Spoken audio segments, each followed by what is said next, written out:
Fellas, you know Degree Cool Rush deodorant, right? Well, last year they changed the formula, and guys were mad about it. One dude even started a petition. So guess what? Degree heard us, admitted they messed up, and brought the original Cool Rush scent back exactly how it was. And it's in Walmart, Target, and other stores now for under $4. So grab some and remember why its cool, crisp, and fresh scent made it the #1 men's antiperspirant for the last decade. Degree Cool Rush is back, and it smells like victory for all of us. Auto insurance can all seem the same until it comes time to use it. So don't get stuck paying more for less coverage. Switch to USAA Auto Insurance and you could start saving money in no time. Get a quote today. Restrictions apply. USAA. Hilton brings you new ways to stay, with experiences that let you capture the glory days. Introducing the Graduate Hotels. Each inspired by local college towns, these stays are always original and never boring. Get in touch with traditions all across the country and enjoy a stay that's a class above the rest. Book at Graduate Hotels with Hilton Honors Points at Hilton.com. It's a win-win. Hilton, for the stay. Welcome to High School Hoops, episode 63. It's Coach Steger here today. Really looking forward to talking about this topic. Coach Collins is on his way back from Florida. He's doing a nice little family vacation before he starts his season tomorrow in Madison, Wisconsin. It's going to be an exciting year for him. And so I'm going to be going solo today in regards to high school hoops with our topic. First, I'd like to give out a shout-out to both of our sponsors. Number one, the best shooting machine out there in the entire world is Dr. Dish. Best shooting machine out there. As Coach Collins says, and myself, Dr. Dish is the most useful and effective way to implement shooting at the high school level, at all levels, to get lots of high repetitions in your daily practices or in your skill development sessions. Second sponsor goes out to tshoops.com. It's a wonderful opportunity to get mentorship and development of your craft of being a high school basketball coach. It's how I met Coach Collins. It's a great, great website, great mentorship, and a great way to continue on your journey of being a basketball coach. Now on to episode 63 of High School Hoops. Our question today is dedicated to something that I actually went backwards on in my coaching career. When I started coaching, I was a head coach immediately, getting into it when I started coaching at the age of 20 years old. Now I'm 34. I started as a middle school coach, and then I moved on to high school level, and then ultimately as an assistant at the collegiate level. But one thing that I have learned to do the last couple of years is just being assistant. One of the reasons why I decided to become an assistant was it just met my lifestyle in regards to my family. I have a 6-year-old daughter and a 1-year-old son. It was time to take a break from being a head coach at a high level, and so it's been a wonderful transition into being an assistant. So I'm going to give my perspective of what it's like to be an effective assistant, and then how to delegate and be effective in making sure that your assistants on your high school team, if you're a head coach at any level in high school, how they can be effective. So really our question today is, how can we make our assistant coaches effective, okay? And then how to be an effective assistant coach if you're in that role. So as a head coach, how can you make your assistants effective? And then how can you be effective if you're an assistant coach? As I like to do things in threes. So I'm going to give you 3 points at both areas. First area I'd like to really focus on is how can a head coach do a great job of making sure their assistants are being effective? First off, it goes off, you got to give them something to do. Too often people come in, coaches come in, they just kind of sit there and they maybe help out in drills and they're kind of waiting and seeing what they should be doing at practice. You need to delegate work to your assistants from the standpoint of your practices to everything else you do in your program. You do not have to put all the weight on your shoulder in any level that you coach. Have them in charge of skill development or a focus area of defense or offense. Get to know what your assistant coach's strengths are, or what is something they really want to build on. What are some of their goals, and help them and support that. Coaching is a field like education where we should be giving back to the people that want to continue on in the coaching field. So we need to learn to delegate power to our assistant coaches because they're only going to be effective if you give them something to do. Things that I have done in the past in delegating is especially one thing you want to look at when delegating within not practice but in the game.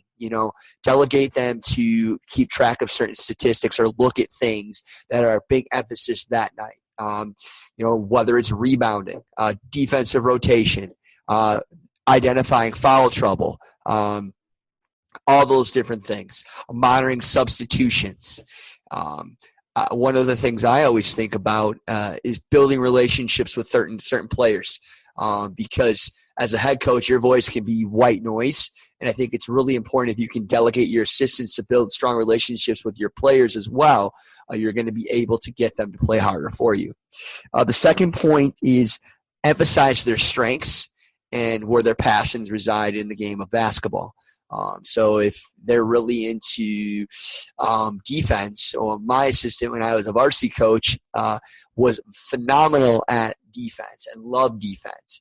And I let him kind of do the defensive part in practice. And I was able to, as I continued on as a coach, I was able to sit back and watch him do the defense, and I was able to take notes, look over things, pull kids aside, talk to them, and evaluate my practice and watching him kind of conduct the defense. So, having more voice in your practice is going to be effective. So finding ways that you can emphasize their strengths. And then the last one, I think, is keeping them involved in the planning process and knowing them and keeping them informed all the time. I think if you can keep them involved in knowing what's going to happen at practice the next day, helping out plan practice, giving them a voice, not just having them come in with no practice plan available for them. We're in a generation now where technology is so accessible. I used to send my practices via Google because it's something that you can edit. My assistants would edit on, and I could view it at any time. You could send it through a phone. You could have a copy of it. If you're not very tech savvy, have a copy of it, and then maybe you have some type of warm-up drill in the beginning of practice. That's a great opportunity for you and your staff to talk about what your goals are in practice, and then maybe at the end of practice, maybe start planning for those next couple days. I know that Coach Collins is meeting with his staff on a weekly basis to kind of plan out the week and map out the week. They should be involved in that planning process. So again, delegate, emphasize what they're good at, and then keep them involved in the planning process, and then you're going to get really effective assistant coaches. And then, constantly have them being a part of everything that you do within your program. So how to be an effective assistant coach. I learned to be an effective assistant coach because I was a head coach, so I had high knowledge of what I was already doing. And when I got into the collegiate level, I was able to take my knowledge, and I was very lucky to have a head coach that did a great job of allowing me to be a voice in the program. He wanted to enrich my strengths of what I know as a coach, and it ultimately ended up us winning a state championship. So number one, I think, is don't be passive, be a voice. But it's knowing when to speak and knowing that you need to continue to have that common language. But just don't sit back and allow the head coach to do everything and say everything. Be okay to speak up and say something and emphasize something, and so the kids can hear a different point of view. And it's not even a voice that has to be loud and projecting. It's in the context of the drills. It's when it's going 5v5 and 3 or 4 players are out of the drill right now, and you're able to touch base on some key points that you guys are talking about within your offense or your defense, or just little things. If you're just sitting there and watching, you're not going to be effective. Communication, constantly being a voice within the program and the team that you're coaching. Second one, finding ways to build connections with players. I feel like one of the most effective things that assistant coaches can do is build relationships with players. As a head coach, we are so invested in so many different things, especially when you're starting to rebuild a program from the ground up, or you're coming into a new program and trying to figure out everything in regards to what you're trying to do within that program that you're trying to run. If you can build relationships with those players, and help that coach and be able to get them to play hard and to get them to do the things that the coach wants, you are going to be a very effective assistant coach. I think that's so important. I know that from being a teacher myself, and being an assistant, is that anything is more successful when you're able to build relationships with young people. And so I think that's extremely important as being an effective assistant coach. The last thing is providing insight and your own piece to the program. You cannot be a robot, because if you're just going to be a robot, your program that you're part of is only going to be as good as the one person in charge. One thing that people don't understand is the great programs out there at the collegiate level have wonderful assistants that provide input and their strengths every day. I constantly look back at Duke. Duke has had phenomenal assistant coaches that have presented themselves as to be great head coaches in other places. But they were able to be a part of and voice themselves in Duke basketball. Whatever basketball program you're in, you cannot be afraid to not provide insight and suggestions in the team that you're coaching, because you just can't be there and back off. I think the coach in the end, if he cannot or she cannot be a control freak, they have to be able to trust in you to provide insight and feedback about, all right, this isn't working. Maybe we need to do this defensively right now. Or maybe we need to focus a little bit more on rebound positioning. You need to be that other voice and help them, because, again, a head coach, it's really hard. You become tunnel vision because it becomes such an overwhelming task in this day and age in regards to coaching the game of basketball. So you're not only going to be able to be effective for your team, but you're also going to support that head coach that you're part of as well. So those are some big key points and about being an effective coach, an assistant coach, and then how a head coach can make their assistant coach effective too, because it's really a two-way street. Assistant coaches are only as effective as the head coach allows them to be, and then once they feel if they are allowed to be effective, then they have to kind of take its course in regards to what they're doing at the basketball program. The question of the day is, why is there such a low turnout in high school basketball for girls? And I don't know. I see more and more Facebook posts, tweets about the lack of enrollment and the lack of participants and females in basketball, and I don't know exactly what it is. I think it's a topic that we need to continue to address.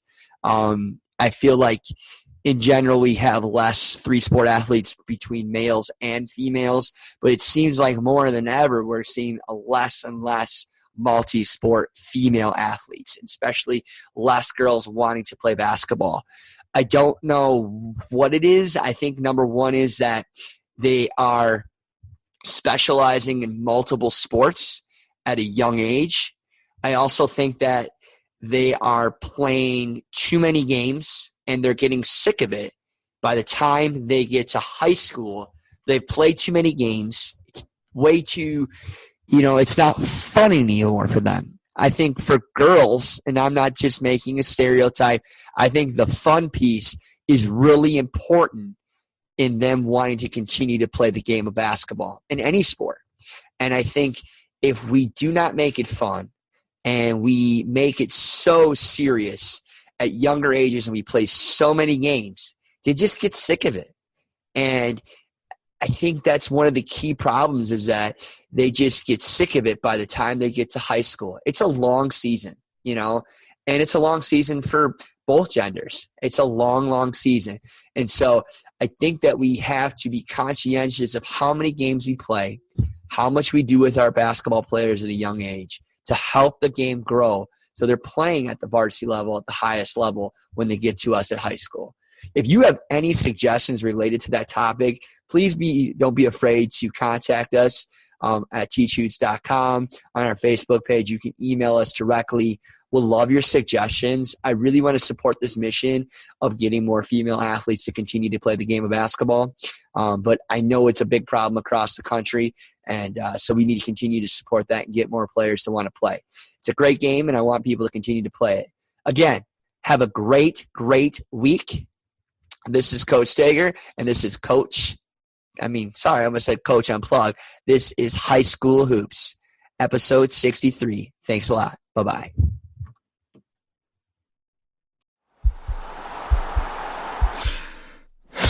This podcast is part of the Sports Social Podcast Network.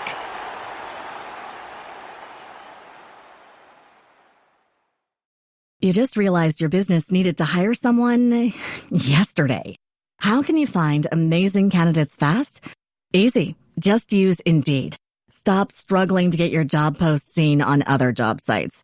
With Indeed sponsored jobs, your post jumps to the top of the page for your relevant candidates, so you can reach the people you want faster. According to Indeed data, sponsored jobs posted directly on Indeed have 45% more applications than non-sponsored jobs. Don't wait any longer. Speed up your hiring right now with Indeed. And listeners of this show will get a $75 sponsored job credit to get your jobs more visibility at Indeed.com/kidsandfamily. Just go to Indeed.com/kidsandfamily right now and support our show by saying you heard about Indeed on this podcast. Terms and conditions apply. Hiring? Indeed is all you need.